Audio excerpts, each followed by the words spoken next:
நம்ம 24 நியூஸ். அனைவருக்கும் வணக்கம்.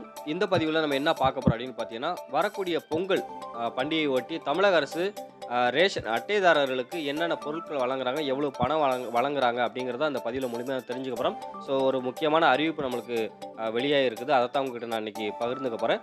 ஸோ என்னன்னு தெரிஞ்சுக்கிறதுக்கு முன்னால் முதல் முறையாக நம்மளுடைய சேனலை நீங்கள் பார்க்குறீங்க அப்படின்னா மறக்காமல் நம்ம சேனலை சப்ஸ்கிரைப் பண்ணிக்கோங்க. பக்கத்தில் இருக்கக்கூடிய பெல் பட்டனை கிளிக் பண்ணிவிட்டு ஆல் அப்படிங்கிற சிம்பிளையும் கிளிக் பண்ணிங்கன்னா நாங்கள் போடக்கூடிய ஒவ்வொரு வீடியோவும் உங்களுக்கு நோட்டிஃபிகேஷனாக அது மூலமாக தானே வரும். வாங்க இப்போ பதிவுக்குள்ள போகலாம்.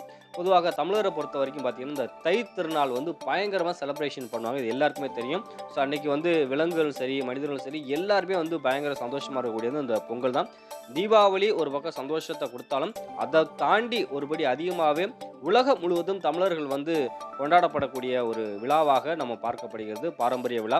ஸோ உழவர்களை போற்றும் வகையில், கதிரவனை போற்றும் வகையில், விலங்குகளை போற்றும் வகையில், ஸோ அனைத்து ஜீவராசிகளுக்கும் வந்து ஒரு திருவிழா அப்படின்னு பார்த்தீங்கன்னா, ஸோ தீபாவளி, கார்த்திகை இதெல்லாம் மனிதர்கள் அதிகமாக கொண்டாடக்கூடியது. அதையும் தாண்டி விலங்குகள்லாம் சேர்ந்து கொண்டாடக்கூடிய ஒரு மகிழ்ச்சியாக இருக்கக்கூடிய அந்த காளை எருது விழா, அதாவது நம்ம ஜல்லிக்கட்டு. ஸோ அது ஜல்லிக்கட்டு அப்படின்னாலே பயங்கர ஒரு எழுச்சியாக இருக்கும், எல்லாருக்குமே பயங்கர வீரத்தை கொடுக்கும். ஸோ அந்த வார்த்தையை கேட்டாலே எல்லாருமே வந்து பயங்கரமாக சந்தோஷமாக கொண்டாடக்கூடிய ஒரு திருநாள். இந்த திருநாளுக்கு ஒவ்வொரு வருடமும் தமிழக அரசு சார்பாக ரேஷன் கடை மூலமாக அரிசி அட்டைதாரர்களுக்கு வந்து பொங்கல் தொகுப்பு மற்றும் பணம் வழங்குவது இயல்பும். கடந்த ஆண்டு வழங்கல, அதுக்கு முந்தின ஆண்டு பார்த்தீங்கன்னா 21 மளிகை பொருட்கள் மட்டுமே திமுக அரசு வந்ததுக்கப்புறம் வழங்கப்பட்டது. அதுக்கு முந்தைய அரசு பார்த்தீங்க அப்படின்னா எடப்பாடி பழனிசாமி அவர்கள் வந்து 2500 ரூபாய் வழங்கப்பட்டார், கொடுக்கப்பட்டது அப்படிங்கிறது நம்மளுக்கு எல்லாமே தெரியும். பட் இந்த ஆண்டு இந்த தமிழக அரசு நம்மளுடைய மரியாதைக்குரிய மு.க. ஸ்டாலின் அவர்கள் என்ன வழங்க போகிறாங்க அப்படின்னு எல்லாருமே எதிர்பார்த்துட்டு இருந்தாங்க. ஸோ அப்படித்தான் இன்றைக்கி ஒரு அறிவிப்பு வந்து வெளியாக இருக்குது. என்ன அப்படின்னு பார்த்தீங்கன்னா, ஸோ ஏற்கனவே மகளிருக்கு வந்து அவருடைய வங்கி கணக்கில் மாதம் 15ஆம் தேதி வந்து பார்த்தீங்கன்னா 1000 ரூபாய் வரவு வைக்கப்பட்டு வந்தது.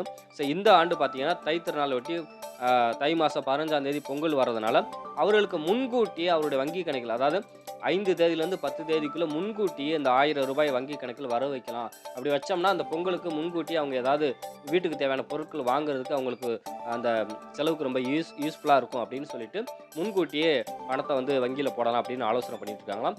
ரெண்டாவது, கடந்த ஆண்டு கொடுக்கல, இப்போ இந்த ஆண்டு வந்து 1000 ரூபாய் வந்து அந்த மகளிருக்கு கொடுத்தது போக அனைத்து அரிசி அட்டைதாரர்களுக்கு வந்து 1000 ரூபாய் வந்து கொடுக்கலாம் அப்படின்னு வந்து தற்போது ஆலோசனை நடத்திட்டு வராங்கன்னா, கிட்டத்தட்ட பார்த்தீங்க அப்படின்னா உங்களுக்கு 2000 ரூபாய் தமிழக அரசு சார்பாக வழங்கப்படும் அப்படிங்கிற மாதிரி தான் தற்போது ஒரு தகவல் ஒன்று வெளியாக இருக்குது.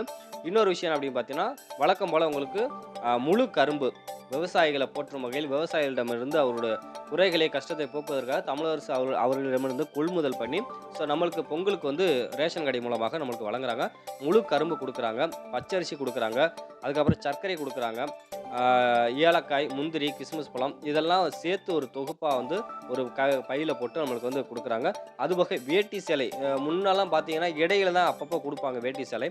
ஸோ இந்த வருடம் பார்த்தீங்கன்னா பொங்கலுக்கு முன்னாடியே வந்து இது எல்லாமே பொங்கல் நம்ம தை மாதம் ஆரம்பிக்கிற அந்த முதல் தேதியிலேருந்தே கொடுக்கலாம் அப்படின்னு வந்து முடிவு பண்ணியிருக்காங்களாம். ஸோ விரைவில் வந்து அதிகாரப்பூர்வமாக முதல்வர் அவர்கள் ஆலோசனை பண்ணி அதிகாரப்பூர்வமாக அறிவிப்பு வந்து வெளியிடுவாங்க.